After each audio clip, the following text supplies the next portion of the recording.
Venise est une cité mythique, unique au monde.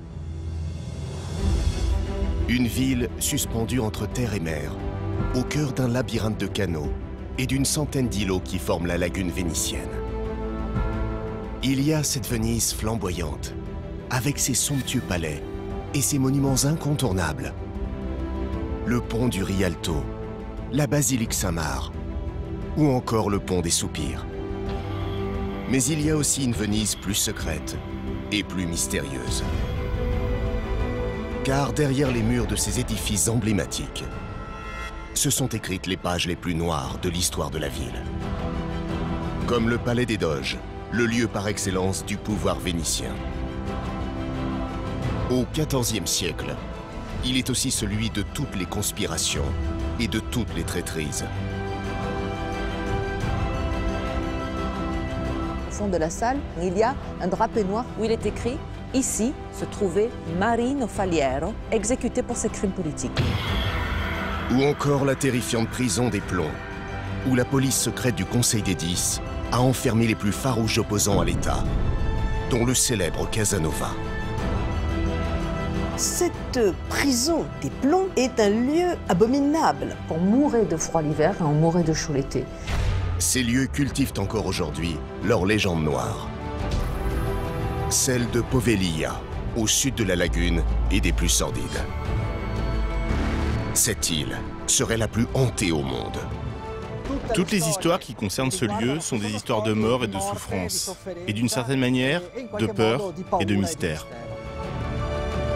Au XVIe siècle, Venise est la ville de l'érotisme et de la luxure. Dans le faubourg Carampane, l'ancien quartier rouge de la ville, la prostitution fleurit à l'ombre des palais. C'est le terrain de jeu favori des espions et des courtisanes.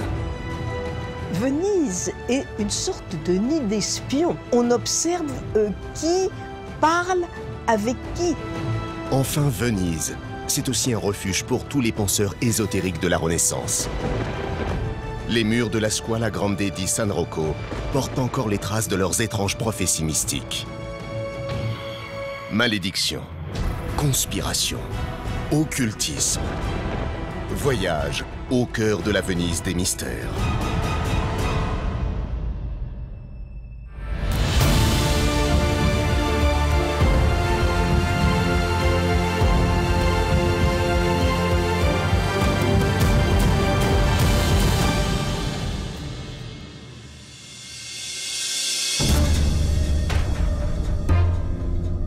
Lorsqu'on débarque à Venise, un lieu capte immédiatement l'attention du visiteur.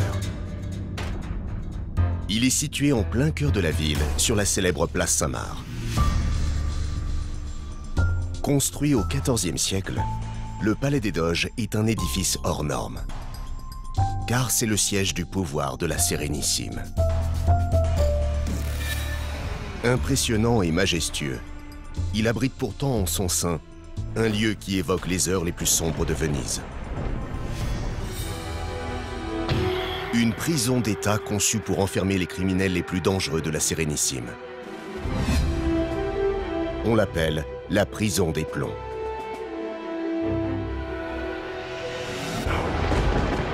C'est là qu'au XVIIIe siècle, un scandaleux libertin s'est retrouvé mis au fer.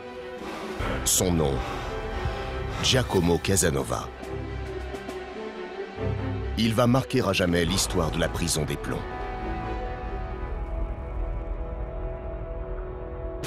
Nous sommes en 1755.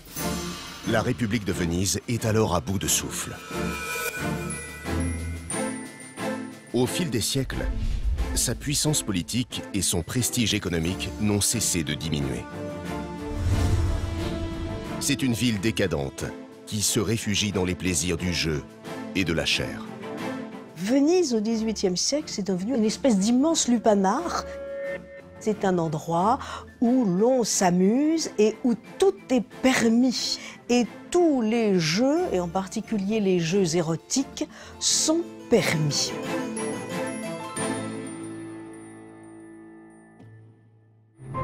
C'est dans cette Venise de la débauche et du sexe que va évoluer un homme des plus intrigants.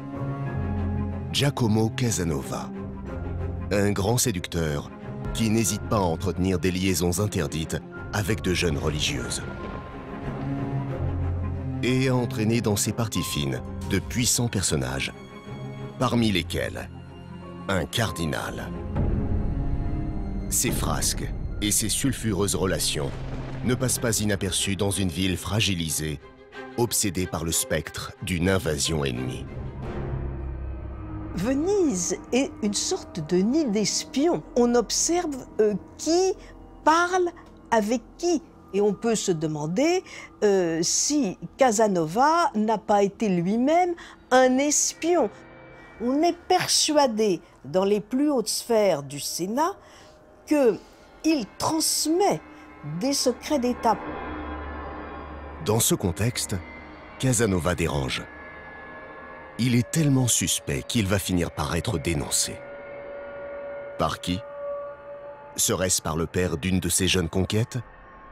Ou encore par un espion à la solde de la République? Mystère.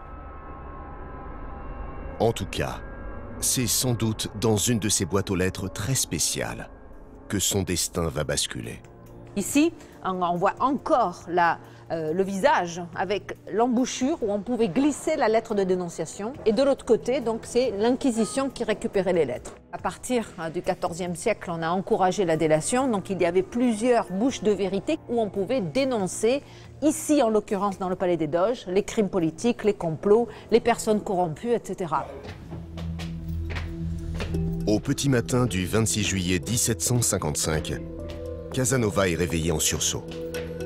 On vient l'arrêter. Pour lui, rien à craindre. Il est persuadé qu'on veut lui faire peur et qu'on le relâchera très vite. Cette arrestation, c'est une péripétie de plus dans sa vie d'aventure. Le libertin est conduit en gondole jusqu'au pied du célèbre pont des Soupirs. Aujourd'hui, c'est l'un des lieux les plus prisés des touristes. Mais à l'époque, ce pont avait une bien sinistre réputation. Le pont des Soupirs n'est pas ce que l'on imagine. Ce ne sont pas les jeunes mariés en voyage de noces, n'est-ce pas, les soupirs amoureux. Ce sont les soupirs des prisonniers, car le pont relie le palais des Doges au geôle, à la prison, et ce sont les soupirs des prisonniers qu'on entend là. La prison des plombs. Voilà ce qui attend Casanova. Une prison de haute sécurité, car elle se situe au cœur de l'appareil d'État, dans le bâtiment le mieux gardé de la ville.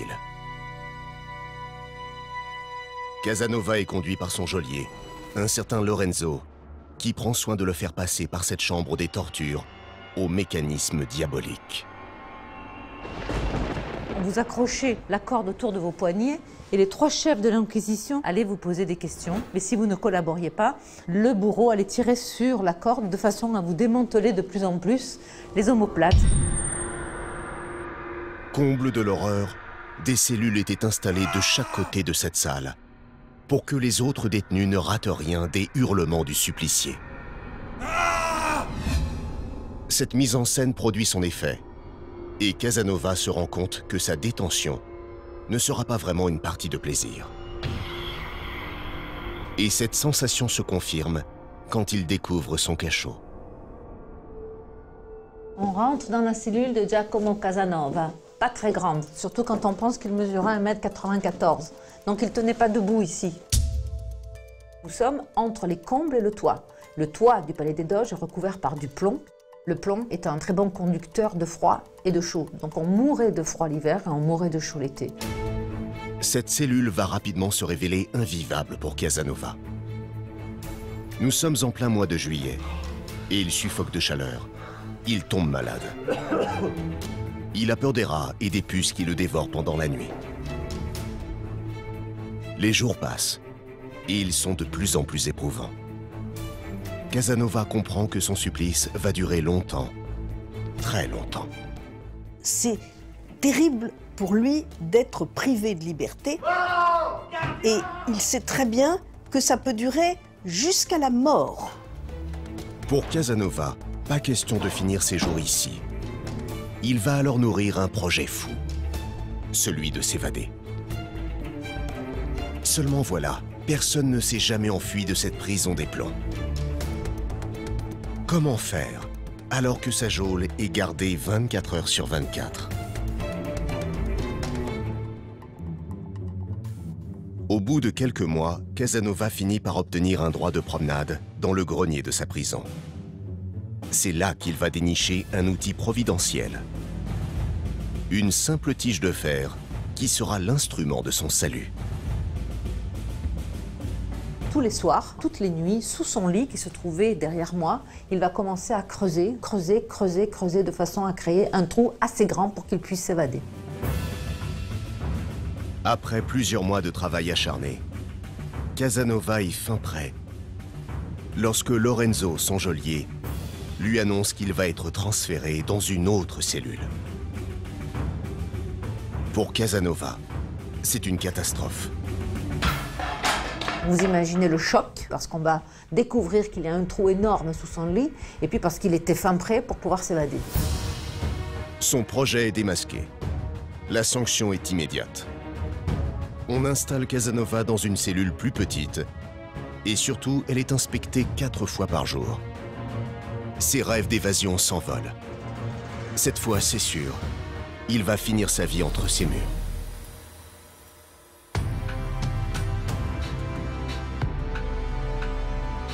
Et pourtant, au petit matin du 31 octobre 1756, Lorenzo découvre avec stupéfaction que Casanova s'est volatilisé.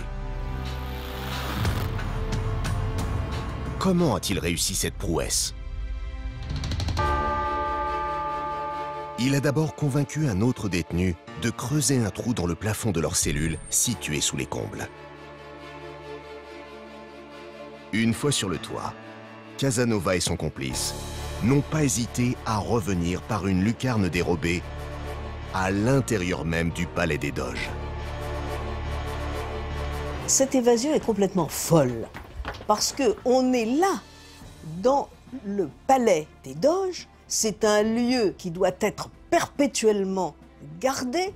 Personne ne s'est jamais échappé des plombs. Après quelques acrobaties, Casanova en sort par la grande porte au sens propre.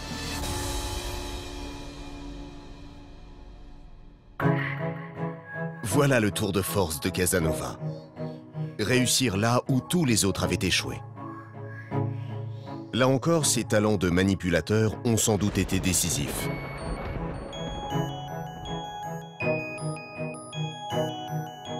Comment a-t-il pu duper tous les gardes du palais? A-t-il eu des complicités? Le mystère reste entier. Une chose est sûre, l'évasion de Casanova reste l'un des épisodes les plus célèbres qu'ait connu le palais des Doges.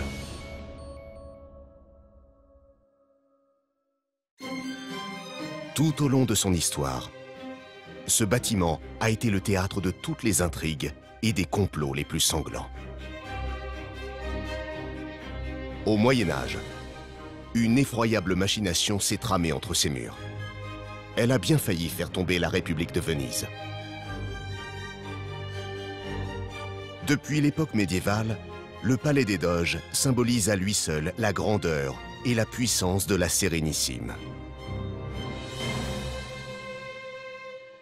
Il faut s'imaginer au Moyen-Âge, lorsque les visiteurs arrivaient par voie non navigable, ils arrivaient à l'entrée de la Piazzetta juste avant la place Saint-Marc et la première chose qu'ils voyaient, c'était la façade gothique du Palais des Doges. Donc immédiatement, ils savaient qu'on était en présence d'une république forte, puissante. Il n'existe aucun bâtiment qui ressemble à celui-ci, aussi bien dans son architecture que dans son rôle de politique où toutes les institutions étaient regroupées. Parmi ces institutions, la plus importante siégeait dans cette salle grandiose, richement décorée. Ici, nous sommes dans le Grand Conseil, le Maggior Consiglio, et c'est ici que la République de Venise a gouverné pendant 1000 ans.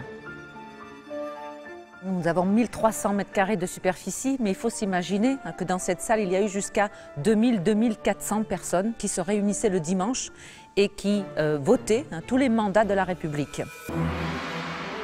Issus des plus riches familles, les membres du Grand Conseil ont un pouvoir immense.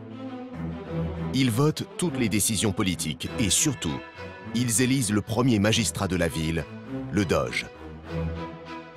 Un personnage qui incarne à lui seul le faste et la puissance de Venise.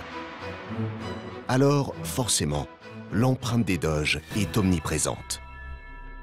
Dans la salle du Grand Conseil, nous trouvons une frise qui va suivre les Doges de façon chronologique du 8e siècle jusqu'en 1797. Et c'est dans cette fresque que réside le premier indice du mystère du palais des Doges. Pourtant, quand on regarde tout autour, on va s'apercevoir qu'au fond de la salle, sur la droite, à côté du Doge Dandolo, il y a un drapé noir avec 2 lignes qui ont été inscrites, où il est écrit « Ici se trouvait Marino Faliero, exécuté pour ses crimes politiques ». Marino Faliero. Parmi les 120 Doges qui se sont succédés, c'est le seul à être ainsi effacé de la glorieuse mémoire de la ville. Alors qui est ce personnage mystérieux que Venise a banni de son histoire? Qu'a-t-il bien pu faire pour mériter un tel châtiment? Pourtant, rien ne pouvait laisser présager pareil déshonneur. Car Marino Faliero, c'est d'abord un sage vénitien. Un personnage respecté qui a gravi tous les échelons du pouvoir. Le Doge Faliero appartient à une de ces très anciennes familles qui figurent parmi ceux qu'on appelle à l'époque les primates, c'est-à-dire les premiers, les puissants. Donc vraiment une figure socialement de premier plan. Sa carrière politique est si exemplaire qu'en septembre 1354, Marino Faliero est élu 55e Doge de Venise, l'honneur suprême. Faliero est alors ambassadeur à la cour papale d'Avignon. Il prend donc la mer pour rejoindre Venise. Mais à son arrivée, le brouillard sur la lagune est dense. Si dense que son navire est contraint de le débarquer entre les 2 célèbres colonnes de Saint-Marc et Saint-Théodore, au pied du palais des Doges. Un sinistre présage. Il est dit qu'il ne faut jamais rentrer à Saint-Marc sur la place en passant par cette espèce d'arche que forment les 2 colonnes. Pourquoi? Parce que c'était entre les 2 colonnes qu'avaient lieu les exécutions capitales à Venise. C'était le lieu des supplices. Donc par là même, le lieu était réputé funeste et portait malheur. Le règne de Faliero commence sous de bien mauvais auspices. Et cela ne va pas s'arranger. Dès le début de son mandat, le Doge hérite d'une guerre interminable contre la grande rivale d'alors, la ville de Gênes, située de l'autre côté de la péninsule italienne. Faliero ne parvient pas à signer un traité de paix avec l'ennemi juré. Très vite, le Doge devient impopulaire et son autorité est contestée au sein même du palais. Notamment par un groupe de jeunes nobles d'une famille rivale, les Steno. L'un d'entre eux, le jeune Michele Steno, aurait même été jusqu'à offenser la femme de Faliero en écrivant des vers insultants sur le fauteuil du Doge. En quelques mots, Steno avait écrit « Le Doge l'entretient et les autres en profitent et l'honorent ». Faliero va rentrer dans une colère folle et va demander aux magistrats de la République de se comporter de façon exemplaire et d'infliger une punition très très sévère. La réaction de Faliero est à la hauteur de son humiliation. Mais voilà, en tant que Doge, il n'a aucun moyen d'influer sur la justice. Car ses pouvoirs sont en réalité très limités et étroitement contrôlés.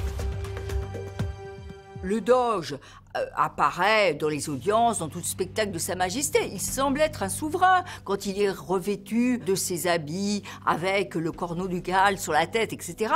Mais en réalité, ce souverain n'en est pas un puisqu'il ne détient pas l'essentiel des pouvoirs. L'essentiel du pouvoir est détenu par l'ensemble des conseils qui forment ce qu'on appelle la Commune de Venise. Finalement, le jeune Steno n'est condamné qu'à une peine légère. 1 semaine de prison. Pour Marino Faliero, c'est une catastrophe. 1 semaine, c'est rien du tout. Et donc sa vengeance va être encore pire et sa rage est complètement démesurée. Vengeance. Le Doge n'a plus que cela en tête. Marino Faliero va alors montrer son vrai visage. celui d'un vieillard colérique et autoritaire, capable du pire pour laver son honneur. Fallières était quelqu'un qui pouvait aller très très loin dans ses décisions. On nous raconte qu'il avait même giflé un évêque à Trévise parce que ce dernier était arrivé 5 minutes en retard pendant la procession et qu'il avait même tué un marchand sur le pont du Rialto. C'est la face la plus sombre de Marino Fallières. Un homme imprévisible, prêt à commettre l'irréparable. Dans les recoins du palais, à l'abri des regards, il va rencontrer dans le plus grand secret des personnages écartés du pouvoir et qui souhaitent le faire payer à la Sérénissime. C'est en dehors du palais des Doges, en dehors de l'aristocratie, en dehors de la noblesse, qu'il va réunir des personnes comme des capitaines de bateaux, mais aussi des marchands vénitiens, des bourgeois et des populaires. Avec ses complices, Fallières va fomenter un plan diabolique. Mais il faut être discret. Car la police secrète du redoutable Conseil des 10, qui veille à la sûreté de l'État, a des informateurs partout dans le palais. Si l'opération est risquée, l'objectif de Fallières est clair. Renverser la République et devenir le seigneur tout-puissant de Venise. Il est possible, et c'est l'hypothèse la plus vraisemblable, qu'il ait eu en effet la tentation d'un pouvoir autoritaire. Sans doute, il veut imiter ce qui s'est passé dans d'autres villes d'Italie, c'est-à-dire le fait que voilà, un homme puis une famille ont finalement réussi à prendre le pouvoir aux dépens des institutions communales en place. Un coup d'État pour servir ses intérêts personnels? Comment va-t-il s'y prendre dans une ville sous haute surveillance? Pour y parvenir, Fallières et ses complices élaborent un scénario machiavélique. Un plan qui exploite l'une des peurs les plus viscérales chez les Vénitiens, une invasion de l'ennemi génois. L'idée était de faire croire en effet à peut-être une attaque des Génois en faisant sonner évidemment les cloches de Samare. Donc la nuit, les cloches se mettraient à sonner. Évidemment, il y aurait une sorte d'attroupement sur la place Samare. Des nobles accourraient pour voir si un péril menaçait la République et que donc on en aurait profité pour assassiner, tuer et faire disparaître le plus grand nombre de ces nobles. En quelques jours, tout est en place. Les conspirateurs sont déterminés. Ils n'auront aucune pitié. Mais les murs du palais des Doges ont des oreilles. Le 15 avril 1355, le complot est éventé. Les complices de Fallières sont arrêtés, torturés et pendus. Les langues se délient et le Doge est dénoncé. L'instigateur de la conjuration, c'est lui. Accusé de haute trahison, Fallières est jugé par le Conseil des 10, une cour de justice qui jouit d'une sinistre réputation et qui se réunit dans les salles secrètes du Palais des Doges. Nous sommes dans le Conseil des 10, la Cour suprême de Venise. Donc le Conseil des 10 fait toujours un peu trembler cette légende un peu noire. Ils avaient une police secrète qui était armée et surtout parce qu'il y avait des procès expéditifs sans vraiment d'avocats avec des verdicts qui étaient sans appel et très rapides. L'issue du procès ne fait aucun doute. Et au terme d'une procédure express, Fallières est condamné à la décapitation. Il est donc condamné parce qu'il est proditor. Il est traître. Il a été traître à l'État. Là est le crime absolu. Il est donc exécuté pour cela. Le 17 avril 1355, le Doge est décapité à l'épée dans la cour du Palais ducal, devant les plus hauts magistrats de la ville. Le lieu même de son châtiment est très symbolique. On arrive devant l'escalier des géants. C'est en haut des marches que Marine Fallières aurait été décapité pour bien montrer que c'est là qu'il avait reçu son corne ducal et c'est là qu'il le perdait. Il s'agit en même temps de faire peur. C'est aussi un message à l'égard de tous ceux qui pourraient être tentés de conspirer contre la République. Au final, le règne de Fallières aura duré à peine 1 an. Si son portrait a été effacé dans la salle du Grand Conseil, son nom est encore aujourd'hui synonyme de traîtrise et d'infamie pour tous les Vénitiens. Et son fantôme hante peut-être encore les arcades et les couloirs du palais des Doges.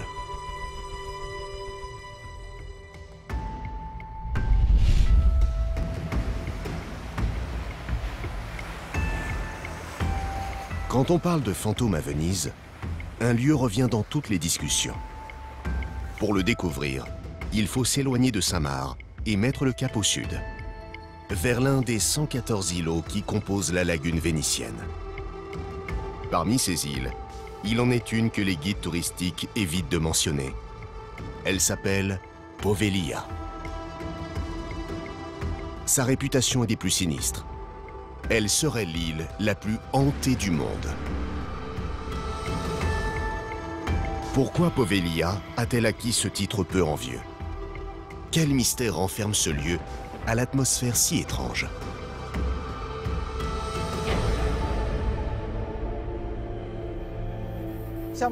Nous arrivons devant l'île de Poveglia, une des nombreuses îles de la lagune malheureusement abandonnées aujourd'hui. Je dois dire que la première impression est un peu inquiétante. L'île n'est plus du tout habitée depuis plus de 50 ans. Fouler le sol de Poveglia, c'est s'aventurer sur un territoire interdit. Pourtant, des milliers d'amateurs de surnaturel viennent ici chaque année se donner le grand frisson. Au milieu des ronces et des herbes folles, ce sont les vestiges d'un bâtiment abandonné dans les années 60 qui suscitent toutes les interrogations et tous les fantasmes. Toutes les histoires qui concernent ce lieu sont des histoires de mort et de souffrance, et d'une certaine manière, de peur et de mystère. Certains racontent que Poveglia a longtemps accueilli un hôpital psychiatrique. Selon cette légende, certains patients étaient très jeunes, des enfants d'un orphelinat présent sur l'île. Les patients de cet asile auraient souffert d'une curieuse pathologie. Certains auraient eu de terrifiantes apparitions. Ils auraient raconté avoir vu des fantômes de cadavres fraîchement sortis de terre et revenus pour hanter leur nuit. Pour les guérir de ces hallucinations, le psychiatre en chef aurait commis les pires atrocités sur ces malades. Pratiquant sur eux lobotomie, électrochoc, il serait même allé jusqu'à les torturer. Et pour cela, il aurait utilisé d'étranges machines. Ici, on trouve des machines à l'apparence terrifiante. Voyez comme elles sont grandes. Ce n'est pas dur d'imaginer que quelqu'un ait pu y être enfermé. Tous ces instruments, si énormes, si étranges, si apparemment inexplicables, participent à entretenir la légende sur le mystère de Poveglia. Mythe ou réalité? La légende rapporte que le mystérieux médecin aurait également été témoin de phénomènes étranges et qu'il en aurait perdu la raison. Le médecin, lui-même hanté par ses revenants, n'arrivait plus à dormir. Un morceau de la légende raconte qu'un jour, il a décidé de grimper au clocher, qui est le seul élément ancien de l'île, et de se jeter dans la lagune où il s'est noyé.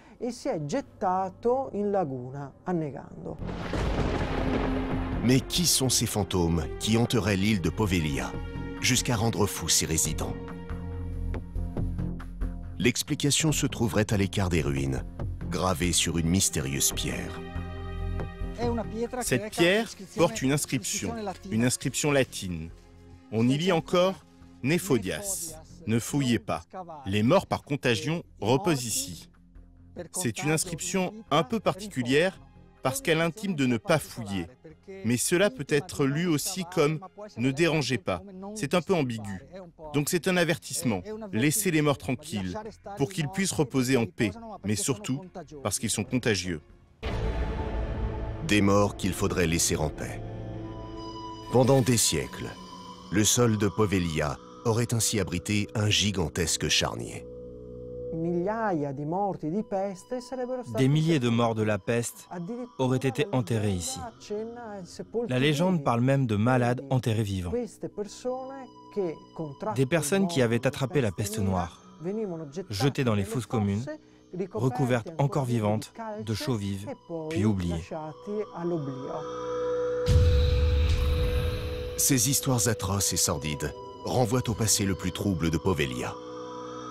Car au XVIIIe siècle, l'île a été utilisée comme un lazaret, un lieu où Venise exilait ses malades de la peste. L'île de Poveglia a eu plusieurs vies, dont une en tant que lazaret. C'est en effet Poveglia, en tant que Lazaretto Nuovissimo, le tout nouveau lazaret, qui voit passer le dernier cas de peste à la fin de la République de Venise. Venise et la peste, c'est une histoire tragique. Un fléau qui décime régulièrement la population pendant 5 siècles et que personne n'est capable d'expliquer. En désespoir de cause, les Vénitiens vont s'en remettre à un personnage terrifiant, le médecin de peste. L'image du médecin de peste est très célèbre, avec son masque en forme de bec. Il ressemblait à de grands oiseaux très inquiétants. La pointe du bec servait à contenir des essences parfumées, justement pour éviter d'inhaler les miasmes des pestiférés. C'est d'ailleurs à ce médecin de peste que revient la décision finale d'exiler les malades dans des lazarets, souvent pour y rendre leur dernier souffle. Combien de personnes sont réellement mortes et enterrées dans la terre de Poveglia? La légende de l'île évoque près de 200 000 cadavres. Nous avons 20 morts attestés. 20 morts à la fin du XVIIIe siècle. Et non pas 20 000 ou 200 000. Car si l'île fait fantasmer les chasseurs de fantômes, persuadés du bien fondé de ces histoires, d'autres esprits plus cartésiens n'y voient que des légendes. Ces morts, même s'ils regrettent sans doute d'être enterrés ici, sont toujours restés bien tranquilles et n'ont jamais dérangé personne. L'asile de la terreur serait lui-même une pure invention de l'esprit. Le bâtiment aurait en réalité accueilli des personnes âgées. Ce qui aurait alimenté les rumeurs les plus folles, ce sont ces inscriptions à moitié effacées. Ici, on peut encore lire « Service de psychiatrie ». Cela nous indique 2 choses. La maison de retraite avait bien sûr un service pour traiter la démence sénile, mais c'était uniquement un service au sein de l'hôpital. C'est ce qui a pu créer la confusion. Des gens pleins d'attentes sont arrivés ici et en lisant cette inscription, ils ont imaginé bien des choses, alors qu'en réalité, c'était simplement un service de psychiatrie tout à fait normal dans un centre de soins pour personnes âgées. Même les fameux instruments de torture, qui ont encore ces lieux, avaient une fonction bien plus conventionnelle.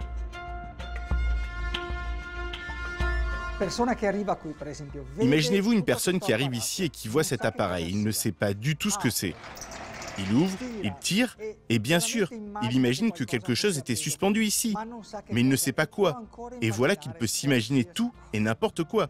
En réalité, ce matériel, si étrange, avait une fonction assez simple. Il servait à sécher les draps. On plaçait le linge sur ces supports qu'on repoussait ensuite dans ces espaces qui dégageaient de la chaleur. Cette machine, aujourd'hui, appartient tout simplement à l'archéologie industrielle. Malgré ses explications rationnelles, Poveglia conserve son statut d'île maudite et continue d'alimenter les récits les plus incroyables et les fantasmes les plus fous.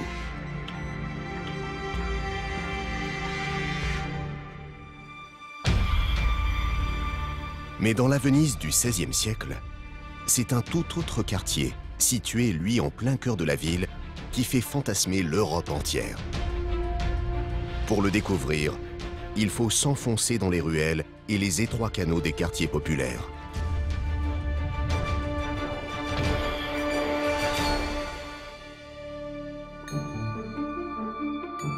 À la Renaissance, Venise est alors un port florissant. Elle attire des marins et des marchands du monde entier qui se retrouvent autour du Rialto, le cœur économique de la ville. À quelques mètres de ce pont mythique, dans les venelles du quartier Carampane, c'est un tout autre commerce qui se déroule au grand jour. Un commerce charnel, car à l'époque, Venise est la capitale de la prostitution. On y dénombre plus de 11 000 filles de joie. Une activité encadrée et même encouragée par les autorités de la ville. À Venise, dès la fin du Moyen-Âge, on décide de créer une zone spécialement dédiée à la prostitution. On concentre toutes les prostituées dans ce quartier qu'on appelle le Castelletto, le petit château. Elles ont par-dessus tout l'interdiction d'exercer leur métier en dehors de cette zone.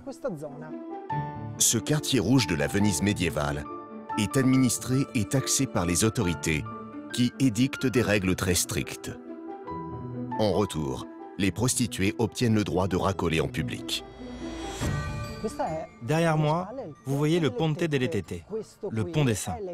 Celui-ci tient son nom de l'habitude qu'avaient les prostituées de montrer leurs seins. Si la Sérénissime laisse faire de telles pratiques, c'est que le business de la prostitution est très lucratif. Mais surtout, les filles de joie vont devenir un redoutable instrument de surveillance au service de la République. Une de ces femmes va en faire l'amère expérience. C'est la courtisane la plus célèbre et aussi la plus intrigante de Venise, Veronica Franco. Veronica Franco vient d'une famille typiquement vénitienne de l'époque, une famille de la moyenne bourgeoisie. C'est une famille qui va avoir des dettes et finalement ce sont les femmes qui vont sauver cette famille en se prostituant. Veronica Franco est initiée aux arts de la séduction par sa mère Paola, elle-même courtisane. La jeune femme est ambitieuse. Elle va gravir les échelons de la prostitution pour devenir ce que les Vénitiens appellent une courtisane honnête. Il y avait les prostituées classiques, et puis il y avait ces femmes honnêtes, ou mieux encore, les courtisanes. La courtisane est une figure qui a la possibilité de se lier au monde culturel et qui peut donc s'émanciper. Pour s'émanciper, Veronica doit trouver un protecteur. Grâce à sa beauté ravageuse, mais aussi à ses talents littéraires, elle parvient à pénétrer un cercle très fermé. Celui d'une influente famille de l'aristocratie vénitienne, les Vénières. Pour Veronica Franco, entrer dans ce salon de Domenico Venière, c'est la voie royale vers son ascension. Veronica ne va pas s'arrêter là. Si son nom et ses charmes commencent à être connus, il lui faut désormais une adresse prestigieuse pour recevoir ses illustres amants et se rapprocher du pouvoir. Elle va donc s'installer dans un quartier bien spécifique. Santa Maria Formosa est une place qui joue un rôle politique important, car elle se situe pas très loin de Saint-Marc, donc au plus près du centre du pouvoir à Venise. Nous savons que Veronica Franco vivait dans cette paroisse, autour de cette place. À notre droite, voici le palais Venière, où habitait Domenico Venière. Dans ce nouveau quartier, Veronica croise la route d'hommes riches et puissants. Aristocrates, ambassadeurs, cardinaux, tous se bousculent pour passer une nuit avec cette envoûtante courtisane.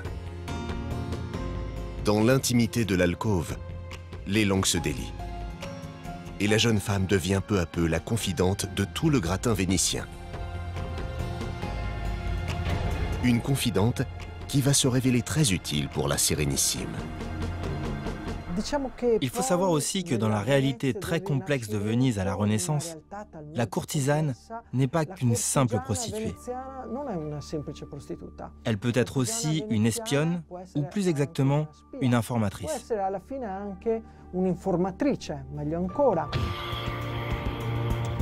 Dans une ville comme Venise, où tout le monde se juge et s'épie, Veronica va-t-elle devenir une sorte de Mata Hari de la Renaissance ?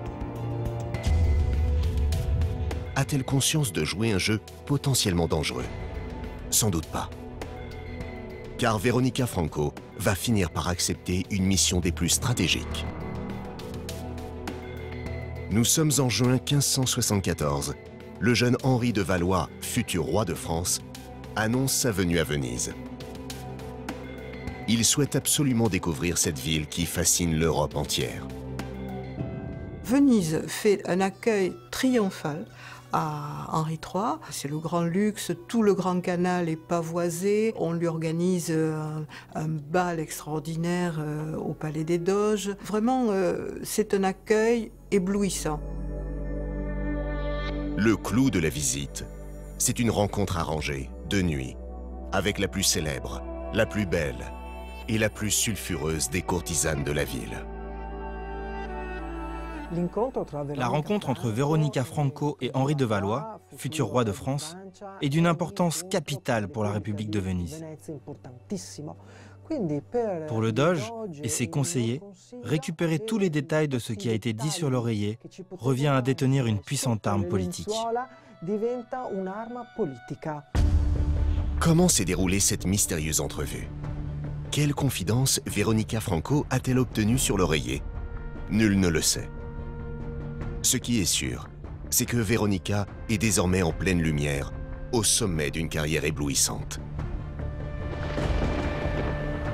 Mais cette fulgurante ascension va finir par agacer et provoquer des jalousies. Un certain Maffio Venière, le neveu de son protecteur, ne supporte plus que cette fille du peuple se pavane dans les soirées mondaines. Il écrit un pamphlet d'une violence inouïe contre celle qu'il appelle la véritable et unique putain. Dans la caricature qu'il fait de Veronica Franco, Maffio Venière la dépeint comme une femme qui obtient des faveurs. Non pas grâce à ses dons littéraires, mais grâce à un pacte avec le diable. Cette description de Veronica Franco se répand dans l'opinion publique à Venise. Dans les rues de la ville, la rumeur populaire enfle. Veronica Franco subit désormais la calomnie. Elle serait en réalité un personnage double, à la fois courtisane et suppôt de Satan. Une sorcière qui pratiquerait des rites secrets et qui mériterait le bûcher. Et c'est de l'intérieur même de son foyer que va venir l'attaque la plus violente. Vanitelli, qui est le précepteur des enfants des fils de Veronica, va l'accuser de sorcellerie. Il l'accuse d'avoir expédié son fils à l'église voisine pour voler un rameau d'olivier, un cierge de cire blanche et de l'eau bénite pour célébrer une messe noire. Ce funeste précepteur dénonce Veronica à la terrible inquisition de Venise. La courtisane est convoquée devant les 3 juges qui forment ce tribunal expéditif et autoritaire. Les griefs sont nombreux: blasphème, hérésie, sorcellerie, mais aussi comportement sexuel déviant. Face à de telles accusations, Veronica n'a aucune chance de s'en sortir. Veronica Franco se retrouve prise dans les rouages de l'Inquisition. Face à une telle machine, se défendre seule comme elle l'a fait, ça équivaut souvent à une condamnation à mort immédiate. Et pourtant, Veronica se défend la tête haute. Aussi incroyable que cela puisse paraître, elle parvient à échapper à la peine capitale. Un miracle. Comment a-t-elle réussi ce tour de force? Pourquoi les autorités de la Sérénissime ont-elles reculé?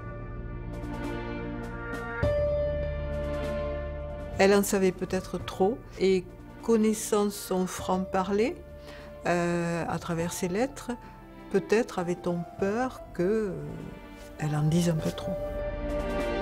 Veronica se sort de cette situation qui semblait perdue d'avance, comme protégée par des forces venues d'ailleurs. Mais en réalité, ce procès marque un coup d'arrêt à sa carrière.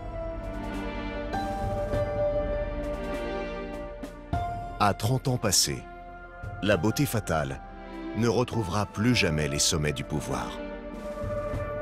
Elle finira sa vie dans la misère, comme nombre de prostituées vénitiennes à la Renaissance.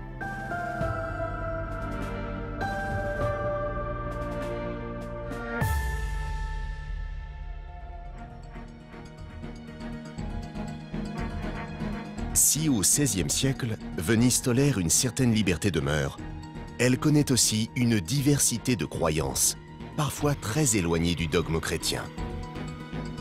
Les sociétés secrètes, les alchimistes ou encore les adeptes de la Kabbale, tous ont laissé de mystérieuses traces un peu partout dans la ville.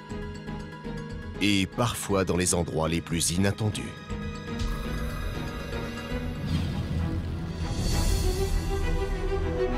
C'est un bâtiment à l'architecture flamboyante qui rivalise avec les plus beaux palais vénitiens. On l'appelle la Scuola Grande di San Rocco. C'est le siège d'une influente confrérie qui renfermerait l'une des plus grandes énigmes de la Sérénissime. Pour le comprendre, il faut connaître la vocation de ce lieu lors de sa construction au XVIe siècle. En fait, il s'agit du siège de l'une des 6 scuole grandi présentes à Venise au XVIe siècle. Le rôle principal des confréries comme les scuole grandi à Venise est un rôle d'assistance. Donc, ils s'occupent des pauvres, des mendiants, des malades. Et donc, c'est en exerçant cette assistance qu'ils jouent un rôle déterminant au sein de la société vénitienne. Si cet édifice est aussi majestueux, c'est qu'il est financé par de grands bourgeois qui veulent avant tout montrer leur puissance. Le décor intérieur est donc époustouflant. 50 toiles monumentales réalisées par un seul et même homme, un génie de la peinture vénitienne, Tintoret. C'est justement dans ce décor que se cacherait le grand mystère de la Scuola. Là, on arrive dans la salle basse de la Scuola Grande di San Rocco. Il s'agit d'un lieu où Tintoret, sur commande des confrères de la Scuola Grande, décide de représenter un cycle d'histoire de la vie de la Vierge et de l'enfance du Christ. Ces tableaux d'inspiration religieuse intriguent encore aujourd'hui les historiens et les amateurs d'art. Car le maître y aurait caché d'étranges détails qui n'avaient jusque-là aucune explication. Comme dans ce tableau, l'adoration des mages. Un épisode de la Bible qui raconte la visite des 3 rois mages dans la grotte où l'enfant Jésus est né.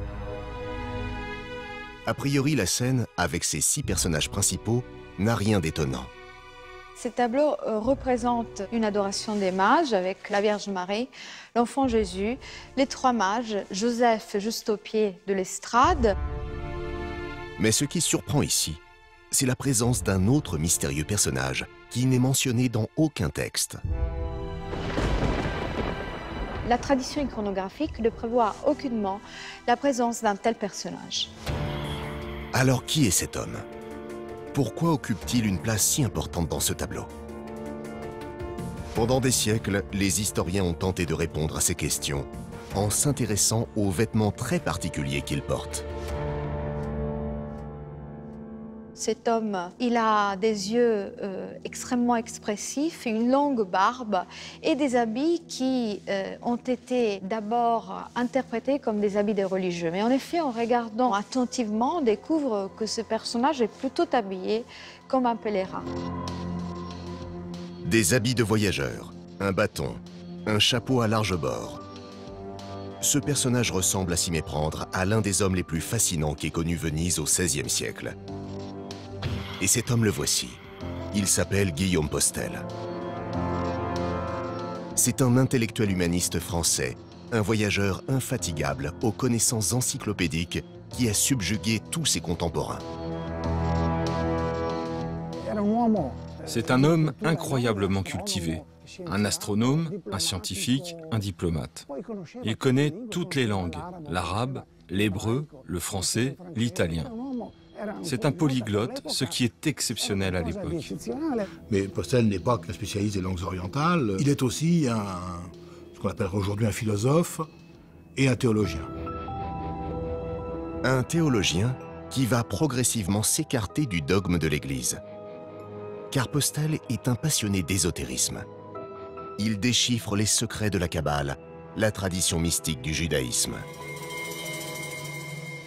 Pour Postel, la Kabbale vient du monde juif, auquel on accorde d'être une anticipation prophétique, en quelque sorte, du christianisme. Il y a là un corpus textuel, un corpus de doctrines, de symboles, qui permet de réinterroger le christianisme avec des outils nouveaux.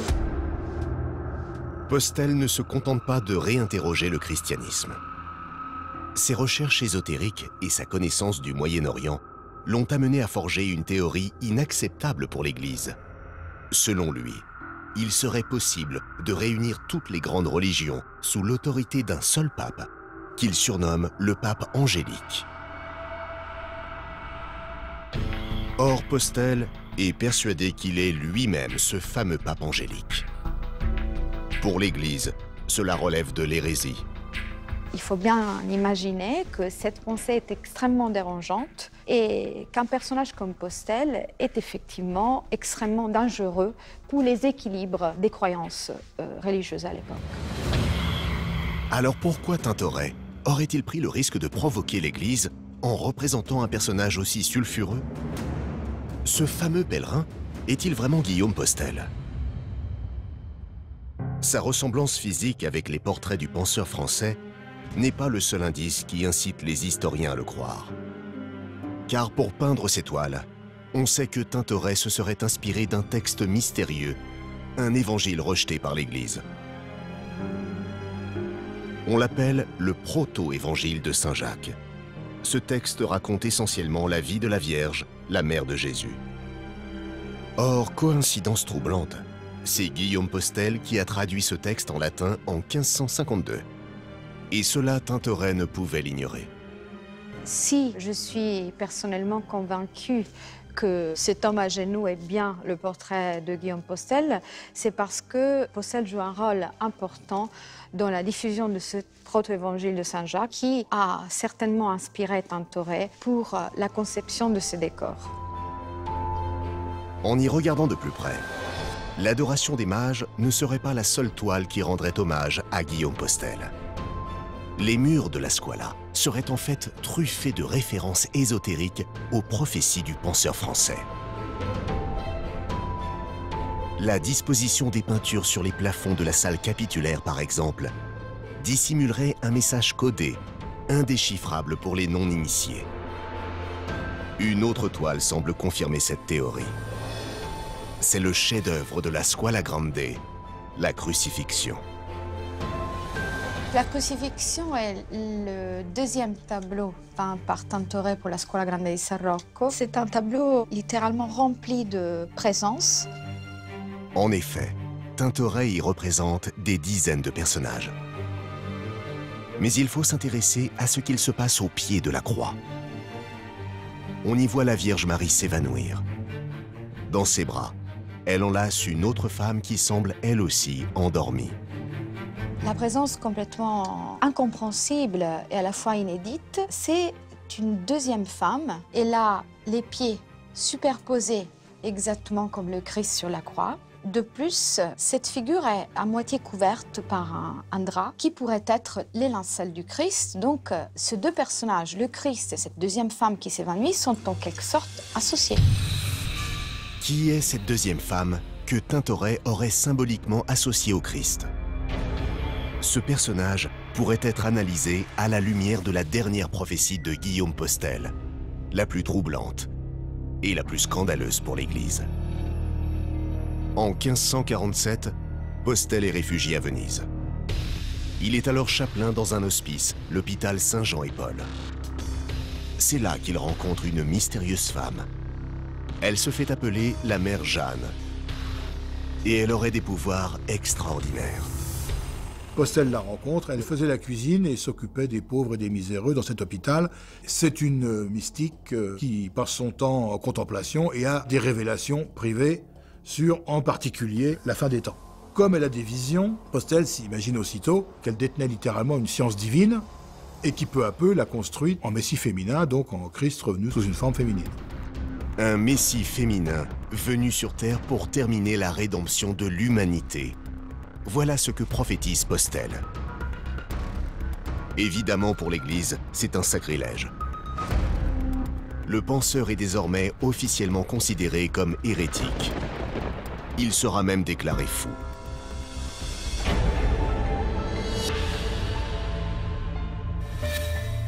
Les prophéties mystiques de Guillaume Postel semblent avoir fasciné Tintoret.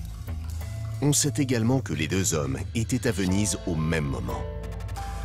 Tintoret a-t-il entendu les prêches de Postel? Les deux hommes se sont-ils fréquentés? À ce jour, aucune certitude. La Scuola Grande di San Rocco n'a pas encore livré tous ses mystères. Ces lieux mystérieux et ces destins extraordinaires dessinent le contour d'une autre Venise, loin des clichés touristiques. Une ville où l'histoire et la légende ont toujours cohabité. Une cité à 1000 facettes, à la fois étincelante et sombre, triviale et noble, mais toujours fascinante.